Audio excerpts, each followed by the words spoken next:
साथ सामने ये रिक्वेस्ट रखी थी कि लर्नेड ऑनरेबल कोर्ट ने ये हुक्म फरमाया था कि अगर कोई स्टे ऑर्डर या प्रोसीडिंग्स को रिस्ट्रेन करने का ऑर्डर नहीं आता तो कोर्ट प्रोसीड करेगी विद द केस। मगर अब कोर्ट का व्यू ये है कि since the application is pending और 28 तारीख तक हेयरिंग एक्सपेक्टेड है, तो उससे पहले हम प्रोसीड केस के साथ नहीं करेंगे।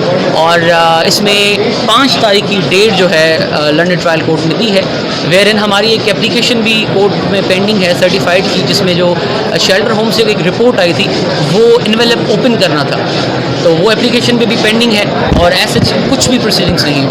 अब देखते हैं कि 28 तारीख को क्या फेट होती है उस एप्लीकेशन की। अपरेंटली हमारे हिसाब से वो एप्लीकेशन मेंटेनेबल नहीं है, मगर it is to be decided by the learned DJ साहब, और वहाँ पे हम स्ट्रांगली कंटेस्ट करेंगे उस एप्लीकेशन को। फिर whatever the fate of that application is, नीचे वाली कोर्ट को हम इंटीमेट करेंगे और अकॉर्डिंगली प्रोसीड किया जाएगा।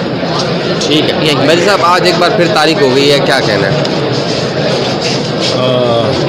एक दफ़ा फिर यही कहूँगा कि आज मैं पूरा यकीन था मुझे कि आज ये रिपोर्ट डीसील होगी और उसके बाद बच्ची को हमारे हवाले किया जाएगा, लेकिन अनफॉर्चुनेटली आपने देखा कि चूँकि जज साहब के अगेंस्ट एक अपील उन्होंने की हुई है, तो जज साहब ने ये मुनासिब समझा कि पहले 28 को उसका डिसीजन हो जाए और उसके बाद वो इस केस को देखेंगे कि क्या इसके ऊपर डिसीजन लेते हैं। मैं उम्मीद करता हूँ कि 28 को या डेट तो 5 है, लेकिन एज अर्लीस्ट 28 के बाद हम इसे देखेंगे कि इसमें क्या होता है, और उम्मीद अच्छे की करेंगे। ठीक, मैटर फिक्स था ट्रायल कोर्ट में और हम अपीयर हुए। हमने एप्लीकेशन दी एडजर्नमेंट की कि कोर्ट मेहरबानी करके इस केस को एडजर्न करे, क्योंकि हमने ट्रांसफ़र एप्लीकेशन मूव की हुई है बिफोर दी सेशन कोर्ट, जो मजाज है, और जिस कोर्ट ने इस कोर्ट को केस भेजा था,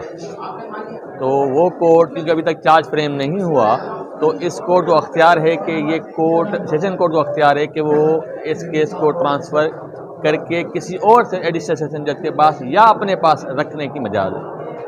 तो सर बहुत सारे फैसले इस कोर्ट से भी आपके हक में हुए हैं, तो अब क्या ऐसी बात है कि आप एतमाद नहीं रहे अदालत? जी, हमने सिर्फ़ और सिर्फ 2 चीज़ें इसमें हमें हैं जो कंसर्न, रियल कंसर्न हमारे पास रहे हैं। सबसे पहले तो कॉग्निजेंस वाला मामला, उस केस में जब कॉग्निजेंस ली गई तो हमें बिल्कुल नहीं सुना गया, और रिकॉर्ड की बात है, मैंने इससे पहले भी आपके भी इंटरव्यू में ये बात की भी थी, और ये बात हमने कोर्ट में भी की कि हमें कॉग्निजेंस के वक्त हमें बिल्कुल नहीं सुना गया। कोर्ट ने कहा कि हमने फला सेक्शंस में कॉग्निजेंस ली है और ये उनका ऑर्डर है, तो लेकिन on the contrary complainant prosecution के वकील के डीपीपी साहब और कंप्लेनेंट के वकील को जज साहब ने चैम्बर में 3-3 घंटे सुना, और अनफॉर्चुनेटली हमें 1 मिनट के लिए नहीं सुना गया, तो हमें ये कंसर्न था, एक बात। और दूसरी बात, जिस दिन मेरे एसोसिएट अपीयर हुए, जब उन्होंने एप्लीकेशन फाइल की कि बच्ची की कस्टडी उनके हैंडओवर की जाए, एक इसमें और बात है कि फैमिली कोर्ट ने, GNW की कोर्ट ने कस्टडी इंटीरियम हैंडओवर करने के ख़िलाफ़ ऑर्डर किया हुआ है, उन्होंने एप्लीकेशन डिसमिस की हुई उनकी। अब ये चाह रहे हैं दोस्त, कंप्लेंट साइड ये चाह रही है कि इनको कस्टडी यहाँ से मिले, जब GNW कोर्ट ने जो मजाज थी कस्टडी को देने की, उसने ऑलरेडी वो एप्लीकेशन डिसमिस की हुई है। और इस केस में ये क्यों क्रिमिनल ट्रायल चल रहा है, और क्रिमिनल ट्रायल में जो बच्ची है वो विटनेस है, उसको हाई कोर्ट ने कहा है कि स्टार विटनेस है, अगर स्टार विटनेस को उनके हवाले किया जाएगा तो यकीनन उसका माइंड प्रेजुडिस होगा, एक बात। और दूसरी बात, जो उस दिन केस लगा हुआ था और मेरा एसोसिएट असगर साहब उस दिन पहुँचे, तो जबरान नासिर साहब ने कहा कि सर ये मैटर कॉन्फिडेंशियल है और लिहाजा इनके एसोसिएट को आप बाहर भेजें। उस पे वकील जज साहब ने ऑर्डर फरमाया और कहा कि मेरे एसोसिएट के आप बाहर जाएं। जब उन्होंने आके मुझे फ़ोन किया तो मैंने कहा बेटा ये एक लीगल प्रोसीडिंग है, हम इसमें पार्टी हैं और पार्टी को ये राइट है, इवन इन कैमरा ट्रायल चल रहा हो तो भी पार्टी और कंसर्न एडवोकेट को अख्तियार है कि वो आएंगे और अपीयर होंगे। तो जज साहब का ये कहना गलत है, आप दोबारा जाके रिक्वेस्ट करेंगे सर जो प्रोसीडिंग आपके पास हो रही है काइंडली हमें सुनने का मौका दें। लेकिन जज साहब ने अगेन उनको बाहर निकाल दिया और कहा कि आप बाहर जाएं। ये जो कंडक्ट है कोर्ट का, ये अगेंस्ट द मैं ऐसे कहूँ डिग्निटी ऑफ काला कोर्ट है, एडवोकेट के खिलाफ है। मैं हम पार्टी हैं उस केस में और हम पार्टी को नहीं सुना जाएगा। ऐसा कौन सा कॉन्फिडेंशियल मैटर था, कोई केस हमारे केस के हवाले से बात हो रही थी और केस में एप्लीकेशन थी, कोई साइंटिफिक फार्मूला एटम बम का तो नहीं हो रहा था ना वहाँ पे। ठीक है, फर्क जब जैसे दरख्वास्त है कि बच्ची वालिदैन के हवाले की जाए, कोर्ट या तो दरख्वास्त मंजूर करेगी या मुस्तरद करेगी, तो इस कोर्ट में दरख्वास्त मंजूर हो या मुस्तरद हो, या दूसरे कोर्ट में केस ट्रांसफ़र हो जाए, वहाँ से मुस्तरद होगी या मंजूर होगी, तो फिर वहाँ पर या यहाँ पर वो केस चलाने में क्या फ़र्क है? जी, बहुत अच्छा सवाल किया आपने, बहुत अच्छा, ये लीगल सवाल है। मैं चाह रहा था आप सवाल करें। इससे तासुर तो ये मिल रहा है कि केस लटकाया जा रहा है, मतलब ये केस दूसरी अदालत में जाए यहाँ रहे मुस्तरद। मैं आपके सवाल के तनाजुर में तमाम अहले इल्म, अहले अक्ल और अहले शऊर और जो लॉ क्या अंडरस्टैंडिंग रखते हैं या पढ़ते हैं, उनसे गुजारिश ये है कि मेहरबानी करके चाइल्ड रिस्ट्रिक्शन मैरिज एक्ट को खोलें, जिसके तहत वो एप्लीकेशन आई है कोर्ट में, और उसमें लिखा हुआ है कि ये केस सिर्फ़ और सिर्फ शल लफ्ज़ इस्तेमाल हुआ है, जो मैजिस्ट्रेट साहब चलाएगा। ये जज साहब, एडिशनल जज साहब इस वक्त मैजिस्ट्रेट नहीं है। जब इन्होंने ऑर्डर किया था अपनी एप्लीकेशन, जो कॉग्निजेंस की रिपोर्ट उनके पास आई थी, चार्जशीट, उस पर ऑर्डर किया था एज अ मैजिस्ट्रेट। अब वो he is no more magistrate. अगर वो कोर्ट इस वक्त है, वो इस वक्त एंटी रेप एक्ट कोर्ट समझ रही है अपने आप को, और एंटी रेप एक्ट के जो सेक्शन है 376 उसमें है ही नहीं, खुद कॉग्निजेंस नहीं ली। एक बात, जब वहाँ वर्ड इस्तेमाल हुआ है चाइल्ड रिस्ट्रिक्शन मैरिज में, शल नॉट, कोई भी कोर्ट नहीं कर सकती सवाए मैजिस्ट्रेट के, तो ये कोर्ट मैजिस्ट्रेट नहीं है, इसलिए इस पर किसी भी एप्लीकेशन पे कोई भी ऑर्डर नहीं कर सकती। ये एक लीगल एम्बार्गो है कोर्ट प्रोसीडिंग के ऊपर जो हमने उठाया हुआ। सर, जैसे दरख्वास्त अगर मुस्तरद होगी या मंजूर होगी, वो तो इस कोर्ट में हो या दूसरी कोर्ट में हो, यानी कि जो आपके जो आर्गूमेंट है उससे अदालत को आप मुतमईन कर लेते हैं, तो दरख्वास्त मुस्तरद होगी यकीनी तौर पर कि स्टार विटनेस से बच्ची को हवाले नहीं किया जा सकता। दूसरी कोर्ट में भी जाएगा तो यही कुछ होगा। नहीं, मैं अभी तक मैं कहता हूँ कि इस कोर्ट को जुरिसडिक्शन ही नहीं है। सबसे पहले जब जुरिसडिक्शन नहीं है तो इनके पास नहीं चलेगा, तो फिर ये केस कहाँ जाएगा, कौन सुनेगा इसको? मैजिस्ट्रेट सुनेगा, यानी मेन केस से हट जाएगी।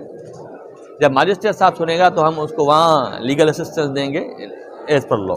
लेकिन जो भी ऑर्डर हो, देखें कोई भी ऑर्डर होता है कोर्ट का, अगर वो कोरम नॉन जुडाइस हो, कोर्ट को अख्तियारी ना हो, तो उसकी लीगल कोई सेंटिटी होती नहीं है। और कुछ अब बच्ची के लेटर्स और मजिस्ट्रेट ने एक विजिट किया, उस हवाले से हमें बताया गया कि वो भी अदालत में रखा गया कि बच्ची घर वापस जाना चाहती है, खुद भी। हमने से आप क्या कहते हैं? जी, हमने बजा फरमाया, हमने दोस्तों की वीलॉग्स पे सुना तो हमें पता चला कि इस तरह की बात है। हमने अब सर्टिफाइड एप्लीकेशन मूव की कोर्ट में कि ऐसे कोई लेटर्स अगर कोर्ट के पास आए हुए हैं तो मेहरबानी करके हमें दिए जाएं सर्टिफाइड कॉपी। लेकिन कोर्ट ने हमें कहा कि ऐसे कोई लेटर हमारे पास नहीं आए, इसलिए हम आपको सर्टिफाइड कॉपी नहीं दे सकते। तो सर, जो विजिट करते हैं मजिस्ट्रेट साहब एक चाइल्ड प्रोटेक्शन यूनिट का, उसका भी बताया गया कि उन्होंने भी एक दरख्वास्त बल्कि बच्ची की तरफ से दी है कि बच्ची ये कहना चाह रही है कि वो अपने घर वापस आती है। बच्ची ने तो तकरीबन 8 से 9 फोरम पे पहले बच्ची कह चुकी है कि मैं वालिदैन के साथ नहीं जाना चाहती हूँ। तो उस बात को ट्रिपल असर्शन के साथ कोर्ट में कहा है उन्होंने, और उसमें वो अटेस्टेड कॉपियाँ मौजूद हैं, रिकॉर्ड पे ऊपर मुझे हाई कोर्ट में कहा है। उस बात को ज़्यादा वैलिडिटी होगी या जो आप फरमा रहे हैं उसको ज़्यादा वैलिडिटी होगी। ठीक है सर, थैंक यू। वैसे एक आखिरी सवाल है, मतलब जितना केस सर लंबा चलेगा, बच्ची अभी तक वहाँ पर जो है यूँ समझेगा अकेली रह रही है, तो उनकी सेहत के लिए भी जो है अच्छे असरात मुरतब नहीं हो रहे, तो उस पर क्या कहना है? हम तो ये कहते हैं कि बच्ची को ज़हीर के हवाले किया जाए, इसलिए हमने गुजारिश भी की थी। और असल जो है, और there is no case, high court पहले कह चुकी है, जब केस ही नहीं है और चाइल्ड रिस्ट्रिक्शन मैरिज एक्ट की जो बात है वो एप्लीकेबल नहीं है, क्योंकि पंजाब का मैरिज रिस्ट्रिक्शन एक्ट एप्लीकेबल है, तो बच्ची को यकीनन आप सही फरमा रहे हैं कि बच्ची को चाइल्ड सेंटर में नहीं, अपने हस्बैंड के साथ, क्योंकि उसने चॉइस किया था हाई कोर्ट के सामने, उसके साथ जाना चाहिए। बिल्कुल सही। ये केस जिस तरह चल रहा है, ज़ाहिर प्रैक्टिस भी आप करते हैं रोज़ाना की बुनियाद पर दूसरे केसेस में भी, तो आप क्या समझने होगा क्या, मतलब मुल्ज़मान से भी हट के, मुद्दई साइड से भी हट के? देखें, आप इस वक्त मुझसे इंटरव्यू कर रहे हैं as an advocate of accused ना, तो मैं ये हट के प्रिजम्पशन कैसे ले सकता हूँ? ले नहीं सकता। सॉरी शाहिद साहब, मैं इस तरह की कोई प्रिजम्पशन अब नहीं ले सकता। हो सक आप आपके साथ बैठेंगे इंशाल्लाह। एक राय जैसे आपकी ये राय है कि Sindh child restraint marriage act वाला जो ये केस है, ये एडीजे साहब नहीं सुन सकते, मजिस्ट्रेट साहब सुन सकते हैं, तो उस एक्ट में क्या ये लिखा होगा कि अगर जिसकी मतलब इस तरह अगर मुबैना तौर पर जो दूल्हा होगा, क्या लड़की उसके हवाले की जा सकती है, अगर जिसमें Sindh child restraint marriage act का इतलाक भी हुआ हुआ है? जी जी जी जी जी जी जी मैं सिंध लीगल बात की फिर कि आपने अच्छा सवाल किया। जवाब यह है कि Sindh child restriction marriage act की हुदूद और क़ुयूद उसमें मुतय्यन है कि सिंध चाइल्ड मैरिज एक्ट होगा applicable to the extent of Sindh, और ये शादी हुई है पंजाब में तो ये तो लॉ एप्लीकेबल ही नहीं है। इस केस को यहाँ इस पॉइंट को चलना ही नहीं चाहिए, ये चलेगा तो चलेगा पंजाब में।